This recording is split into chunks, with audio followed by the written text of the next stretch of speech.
बाबा, आज येताना बासुंदी घेऊन या ना. अगं, कालच आपण आईचा वाढदिवस होता म्हणून आणली होती ना. ऐकलं, गोकुळची बासुंदी पुन्हा खावीशी वाटतेय. खरं सांगू, मलाही खावीशी वाटतेय. पुन्हा पुन्हा खावीशी वाटणारी गोकुळ बासुंदी. पुतळा हा व्यक्तीचा नसतो तर त्यांच्या कार्याचा असतो.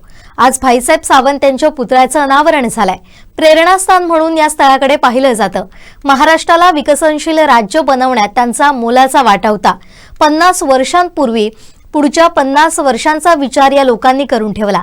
त्या काळात प्राथमिक आरोग्य केंद्र त्यांनी स्थापन केले.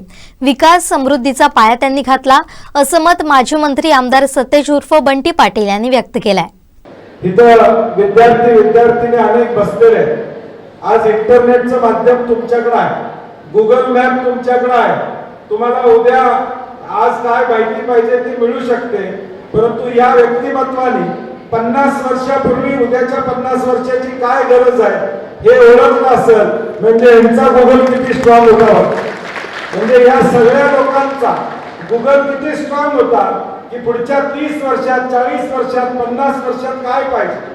आज ज्या कोविड मध्ये आम्ही प्राथमिक आरोग्य केंद्राचं महत्व जाणलं, त्या काळामध्ये ते स्वप्न सावंत साहेबांनी त्या सगळ्या मंडळींनी पाहिलं आणि म्हणून आज ग्रामीण भागामध्ये उपचारासाठी प्राथमिक आरोग्य केंद्राची संकल्पना आज आपण या ठिकाणी पाहताना दिसतो. ही जी काय भिजत या सगळ्या मंडळींनी पेरली ती पुढच्या 50-100 वर्षाला पुरतील असं काम आणि कर्तृत्व या मंडळींनी केलं.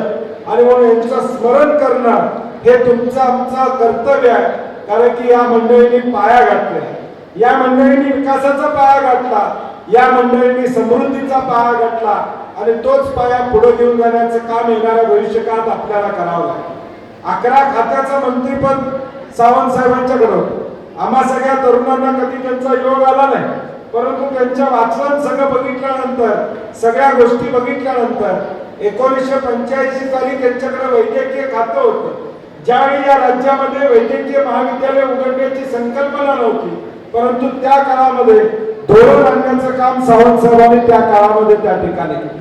असे अनेक निर्णय की ज्या निर्णयाच्या माध्यमातून आज हा महाराष्ट्र विकासात्मक दिसतो, त्यामध्ये सावंत साहेबांचं योगदान हे प्रचंड प्रमाणात आहे, हे आपल्याला विसरून चालणार नाही.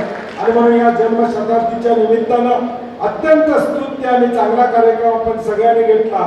नव्या पिढीला त्याची प्रेरणा उद्याच्या भविष्यकाळात मिळणं गरजेचं आहे आणि निश्चितपणे ती प्रेरणा आजच्या कार्यक्रमातून मिळेल अशी आम्हाला खात्री आहे. आमचे दिवसभरातले सर्व अपडेट्स, ताज्या घडामोडी आणि थेट लाईव्ह पाहण्यासाठी सबस्क्राईब करा, लाईक करा कोकणचं नंबर 1 महा चॅनल कोकण 7 लाईव्हचं YouTube चॅनल.